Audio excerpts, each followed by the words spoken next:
In a new attempt to stop what he calls a bloodbath, President Trump spent more than 2 hours on the phone Monday with Russian leader Vladimir Putin. My little conversation with a nice gentleman named Vladimir Putin. Actually, we had a good talk, and I think that progress is being made. Mr. Trump last week said he hoped a ceasefire would emerge from the call, and on the campaign trail vowed to end the war within 24 hours of taking office.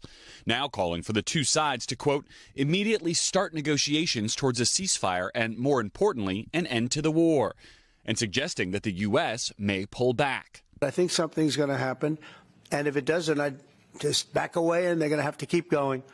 Again, this was a European situation. Trump also speaking with Ukraine's President Volodymyr Zelensky twice. Everybody is very interested in ceasefire. Too many losses. I'm not sure that Russia is ready, and we don't trust them. Zelensky posting this morning, it is obvious that Russia is trying to buy time to continue the war and occupation. President Trump also floating the possibility of peace talks involving Pope Leo. I think it would be great to have it at the Vatican. Maybe it would have some extra significance. But Vice President J.D. Vance, who met with Zelensky in Rome on Sunday, says without progress soon, the U.S. may stop pushing peace talks. Vance's weekend meeting in Rome, a stark contrast from that Oval Office encounter in February, when he and the president accused Zelensky of being ungrateful. Have you said thank you once?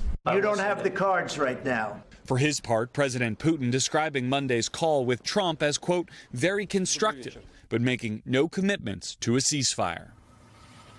And after his calls with Trump yesterday, President Zelensky posted online that if Russia isn't ready to stop the war, there must be stronger sanctions put in place to force their hand. Well, this morning, it seems at least some of Ukraine's allies are listening, with Great Britain and the EU each announcing stepped-up economic sanctions against Russia. Asked yesterday if the U.S. would increase sanctions too, the president says he was concerned that that could make the situation worse, but added there could be a time where that's going to happen. Willie? Garrett Haake at the White House. Garrett, thank you. Hey, thanks for watching. And don't forget, you can catch the Today Show every morning on NBC or take Today when you're on the go. Just follow the Today podcast on Apple Podcasts, Spotify, or wherever you listen.